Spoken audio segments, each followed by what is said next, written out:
Do you ever feel like you're stuck in a rut, going through the motions of parenting and life, but missing the excitement? Well, today we're exploring the game-changing difference between obsession and passion, and how to cultivate the right kind of passion that can transform your family life. Learn the secrets of deliberate play, flow states, and how to unlock your hidden potential as both a parent and person.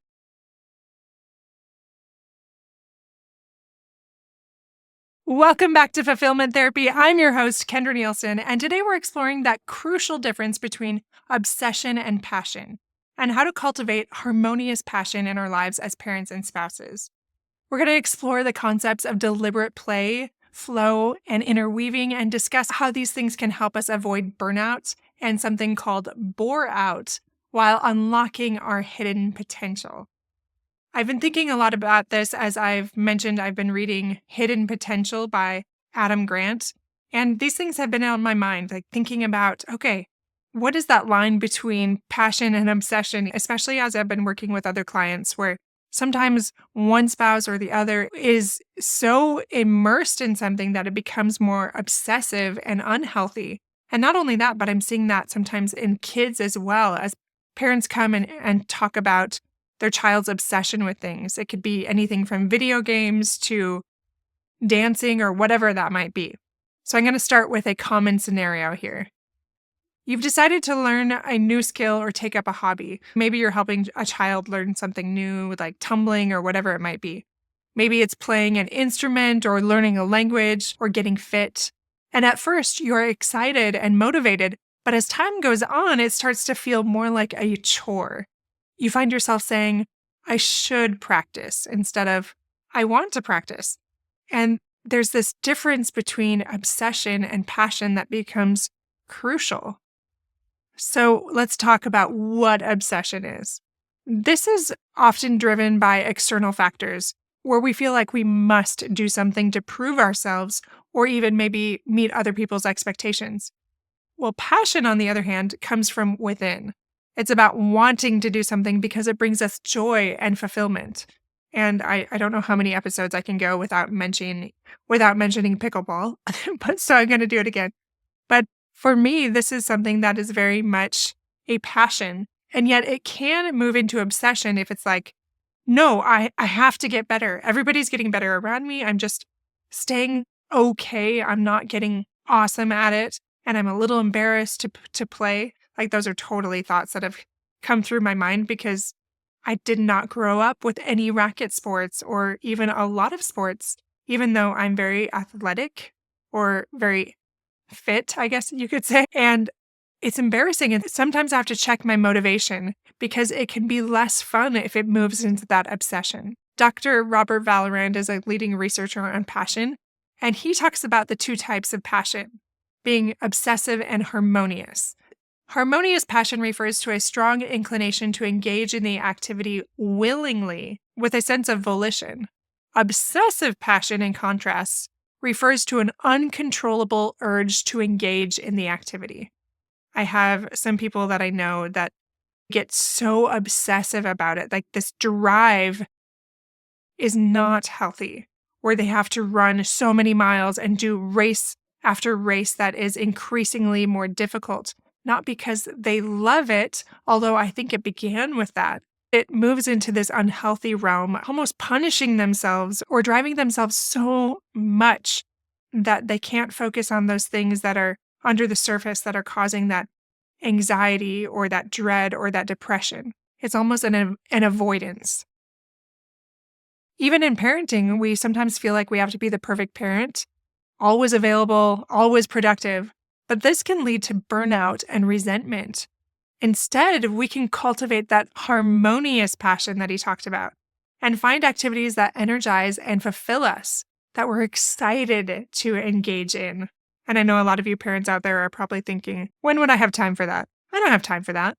Well, I encourage you to challenge that thought because it's not accurate as much as you think it is. And when I work through this with my clients every time, we recognize ways where we can shift that and instead make other things a priority and realign their lives to have a more healthy balance. Now, this is the concept of where deliberate play comes in. I love this concept that Adam Grant talks about. And this involves structuring activities to be both challenging and enjoyable. So it's about finding ways to make practice fun and engaging rather than this monotonous grind. And I know as parents, we experience that on one level or another with trying to get kids to practice piano or drums or whatever that might be. So in this book, he talks about this study of basketball players. And these sports psychologists compared these two groups. So one of the groups engaged in traditional and deliberate practice. The other group used deliberate play, so playing games and things with modified rules and switching it up and just laughing a lot. And the results were surprising. It was actually the deliberate play group that showed significantly more improvement in their skills. And we can apply that same thing with our own children and in our own life. Like often we look at play as not as effective. I even do that with my workouts. Like even if I was really sweaty playing pickleball, that's not a workout. It doesn't count. It has to be something traditional where it's more mundane and you have to do this, this, and this. Well, that's just not true. As parents, we can apply how we engage with our kids. So instead of drilling those math facts them with their homework, we might create a game where math is part of the fun. And let's talk about personally here. For ourselves, we can look at ways to interject that play into our own pursuits. For example, I recently started doing VR workouts. I was going to get it for my kids, but I don't love getting technology for them. So I was like, you know what? I'm going to get it for myself. I played it at a friend's house and the workouts were awesome. I still let my kids use it, but especially for movement. I love that aspect and I never thought I would, but I use it for fun. Some of the things that I like to play, it's like Fit VR or something like that. And Les Mills Body Combat or even Beat Saber. Some of those things, they are just really fun ways to get your heart rate up, especially those boxing workouts. They're so good and so fun. I just love them. So there's that, there's pickleball, whatever it might be. And these activities feel more like play. And I can even achieve that state of flow more often when I'm taking those times to have more play in my life. Now, you may not remember what flow is if you haven't tuned in as long, but it's something that I talk about on and off. It's by a psychologist with a really hard name that I'm not even going to try to pronounce. You should check it out sometime. But it's the state of complete absorption in an activity where we lose sense of time and we let go of other things like self-consciousness. It's often described as being in the zone. So flow happens when we're engaged in activities that are challenging but not overwhelming, and that we find intrinsically rewarding. You're probably thinking of something right now like, oh yeah, I lose track of time when I do that. I feel so good when I come out of it like, wow, that was so much fun. And it's not even necessarily always fun. Like I love to write and research and come up with things that will help my audience. And as I come out of that, it was work, and yet it felt really rewarding and enjoyable. When we incorporate that deliberate play into our lives, we're more likely to experience flow, which not only makes activities more enjoyable, but also helps us learn and improve more quickly. Now I want to talk about the term boreout. When I read this in the book, I was like, oh, that is such a great word. Boreout is a state of chronic boredom and a lack of challenge, which can be just as detrimental to our well-being as burnout. And this can be particularly relevant for stay-at-home parents or even those with really repetitive jobs because, yeah, it can be that chronic boredom, that lack of challenge. And then these clients come in to me and say, I'm depressed, I'm anxious. But as we explore it, we realize this sounds more like a case of boreout, that chronic boredom, that lack of challenge. And it just feels like you're lost a little bit. Dr. Philippe Rothen coined that term boreout, and he said, boreout is a growing phenomenon. It occurs when an employee is unmotivated by their tasks and has lost all enthusiasm for their work. My friends, I would say this happens so much more than just a work setting. I feel like so much of us are feeling so bored in many areas of our lives. We're lacking that challenge, and our culture right now is very much just go to work, come home, eat, clean up, watch a show, go to bed. Like there's not a lot of challenge in our life like there may have been at different times in history. Like we're just kind of bored. So what do we do to combat that bore out? Well, we need variety and challenge in our lives. So this is the concept of interweaving. Interweaving involves the mixing up different types of activities or challenges instead of just repeating the same thing over and over. And this enhances our learning and our retention. So for parents, that might mean alternating between different types of activities with our kids, maybe physical play, creative projects, learning activities. And for ourselves, it could involve combining different interests or skills in these new, interesting ways. So I want to share a quick story from Adam Grant's book that illustrates this point. He talks about this deaf musician who was struggling at her music school. It was such a challenge for her to get in, but she did eventually get into one of them. And she was looking at her peers all practicing obsessively, and that's not how she learned or how she did it. But then she felt like, okay, maybe I need to fit that mold and do what good musicians should do. So it was very much this belief like, oh, I guess I have to fit into that mold. But all that rigid practice was stifling her creativity and her passion that initially brought her there in the first place. And it wasn't until she reevaluated and took a break and allowed herself to play and experiment in the way that she was before that she rediscovered her love for music and was able to cultivate this unique style that was so different than her peers because she was willing to look at it differently and approach it differently and practice more of that interweaving and acknowledging that bore out that was happening. So this echoes the habits of many great creators throughout history. Like, did you know that Beethoven used to take walks almost as long as his work periods throughout the day? And that helped him succeed in ways that his peers did not succeed. These breaks were not wasted time, but they were crucial breaks that deepened his creativity, and we can do the same.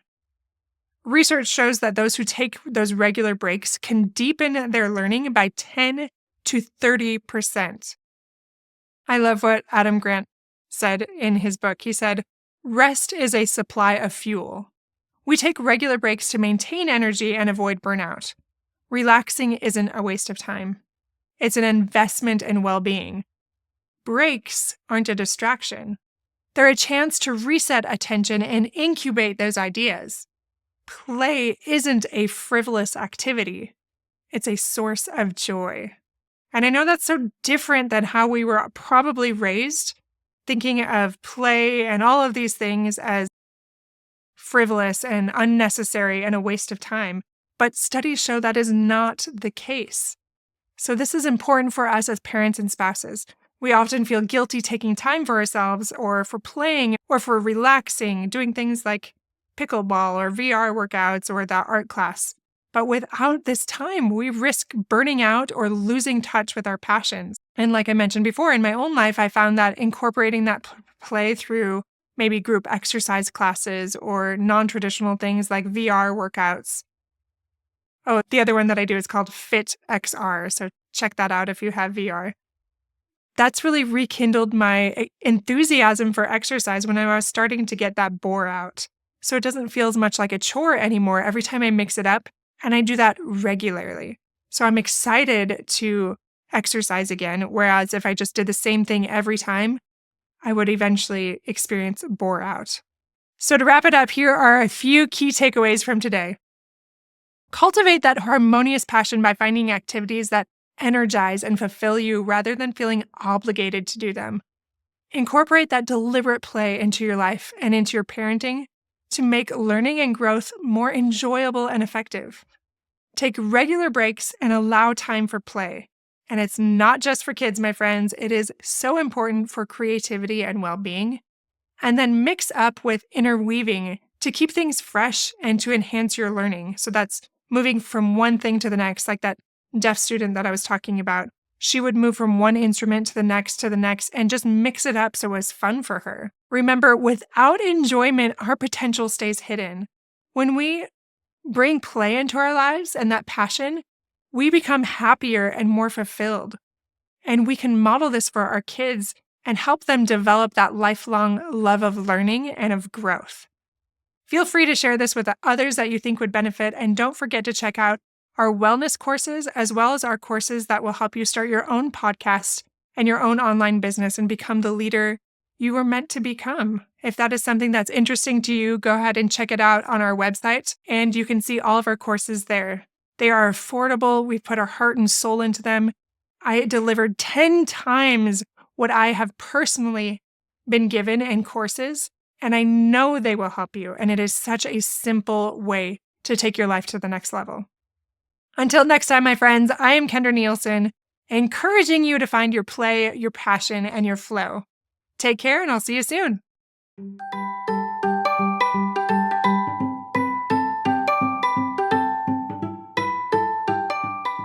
Hey friends, I hope you enjoyed today's episode. If you did, chances are someone else would too. Would you take 30 seconds to share this with a friend who's looking for greater family fulfillment? And while you're sharing, tell me what you think about the show by leaving a review on Apple Podcasts. It refuels me when I hear this podcast is helping you, no matter what your house or your hair looks like. I'll meet you back here every Monday and Thursday morning for more episodes. Until then.